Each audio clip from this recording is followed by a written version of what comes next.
네, 반갑습니다. AP투자연구소입니다. 4월 24일 오늘의 마감 증시 같이 한번 살펴보도록 하겠습니다. 양대 증시 지난주에 이은 낙폭이 확대되는 모습을 보였습니다.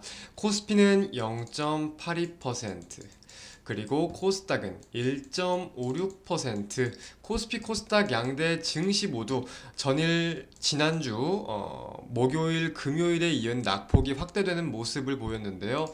자, 실상 우리가 수급적인 부분을 함께 살펴본다고 하더라도 외국인의 수급이 매도세로서 좀 일관적인 모습들을 보이고 있습니다. 사실상 그 거래 대금 자체가 지금 굉장히 크지는 않아요. 거래 대금은 둔화되고 있는데, 여기에 대해서 우리가 좀 외국인의 투자 심리를 살펴보자면, 첫 번째는 최근 들어서 급등하고 있는 환율 흐름들을 살펴볼 필요가 있을 것 같고요. 우리 환율의 경우는 오늘 좀 2023년 최고점을 달성 기록을 하기도 하였죠. 그리고 이제 제가 지난주에 좀 계속해서 강조를 드렸던 부분들이, 미국의 빅테크 기업들 실적 발표가 이번 주에 좀 연이어서 진행이 된다. 뭐 인텔, 뭐 마이크로소프트 등등 제가 실적 발표에 대해서도 말씀을 드렸었는데, 그런 부분들에 대한 경계 심리가 지속되는 것 같아요. 아무래도 경기 침체가 잇따르고 있는 상황이다 보니까 실적에 대한 부정적인 전망이 꽤나 많이 나오고 있는데, 미국의 S&P 500의 경우는 현재 많은 기업들이 실적 발표를 하진 않았습니다. 뭐 소수의 기업들만 실적 발표를 했는데, 다행히 긍정적인 점은 매출 자체는 어닝 서프라이즈율이 꽤나 나오고 있는 편이라고 해요. 하지만 우리가 거기서 순이익을 살펴보았을 때는 실상 5년 평균 순이익을 따져보았을 때보다 부진한 모습들이 기록이 되고 있다라는 점에 대해서 우려감은 지속되고 있다라는 점 우리가 살펴볼 수 있겠고요. 자, 그리고 이제 FOMC, 5월달 FOMC가 얼마 남지 않았습니다. 지금 시장의 전망, CME 패드워치를 통해서 간단하게나마 살펴본다고 하더라도, 사실상 금리 인상에 대한 확률이 동결에 대한 확률보다 훨씬 높은 상황입니다. 인상에 대한 확률이 지금으로서는 확인을 좀 해보면 86.5%, 그리고 동결 가능성이 13.5%라고 좀 전망이 되고 있네요.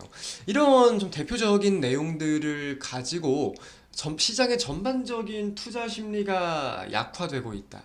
그런 상황 속에서 사실상 국내 증시는 개인 투자자의 신용 매수세로서 2차 전지가 강한 모습을 보였고, 이게 증시를 견인한 내용들이 보다 많다 보니까 낙폭이 보다 더욱 확대될 수 있다는 우려감도 사실상 좀 계속해서 인지를 하고 있을 필요가 있겠다.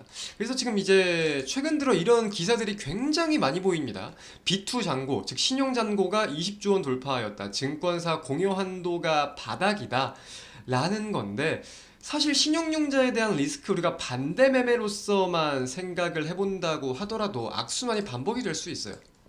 반대 매매로서 종목들이 급락세를 보이다 보니까 증시가 빠지고, 여기에 대해서 전반적인 투자 심리가 안 좋아지고, 그러면은 또 매도세가 나오면서 증시는 빠지고, 그러면 담보 비율이나 이제 일정적인 내용들을 못 맞추면서 반대 매매가 지속이 되고, 이런 악순환이 반복될 수 있다는 가능성을 여겨봐야 되는데, 그런 가운데 오늘 8개 종목이 하한가에 돌입됐죠. 8개 종목.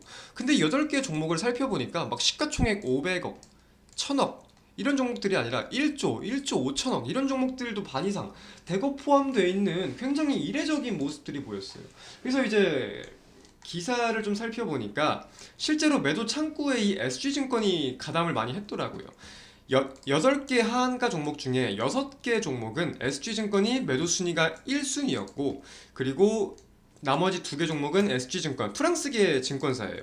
이제 2등으로는 2개 종목이었는데, 참 웃긴 상황인 거죠. 아직 증권사에서 공식적인 오피셜 입장이 발표가 되진 않았으나, 국내 증권사에서는 이제 CFD 반대 매매, 뭐 신용 잔고율에 따른 반대 매매, 이런 견해들이 많이 제기가 되고 있습니다. 그래서 우리가 지금으로서 판단을 할 수 있는 내용은, 사실상 무언가 판단을 하기보다는 어떤 입장이 내비치는지 확인을 해야 되는 거다. 그죠?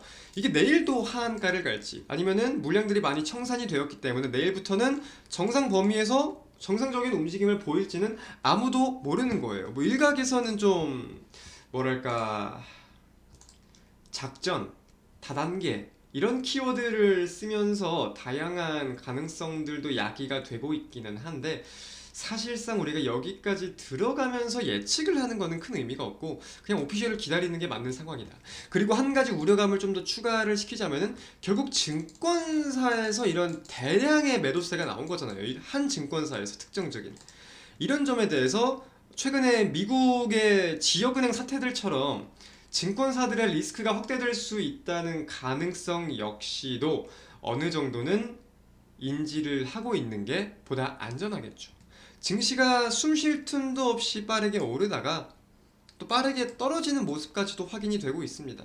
빠르게 올랐기에 빠르게 떨어지는 건 이상한 수순이 아니에요. 하지만 떨어지는 가운데 우리가 무조건적으로 돈을 벌 궁리를 하는 것도 중요할 수 있지만 그 전에 첫 번째로 내 돈을 지킬 궁리를 하는 게 우선이 될 수 있다는 포인트를 항상 인지를 하시는 게 중요할 것 같습니다. 오늘의 마감 증시 마치도록 하겠습니다. 시청해주신 여러분 대단히 감사드립니다.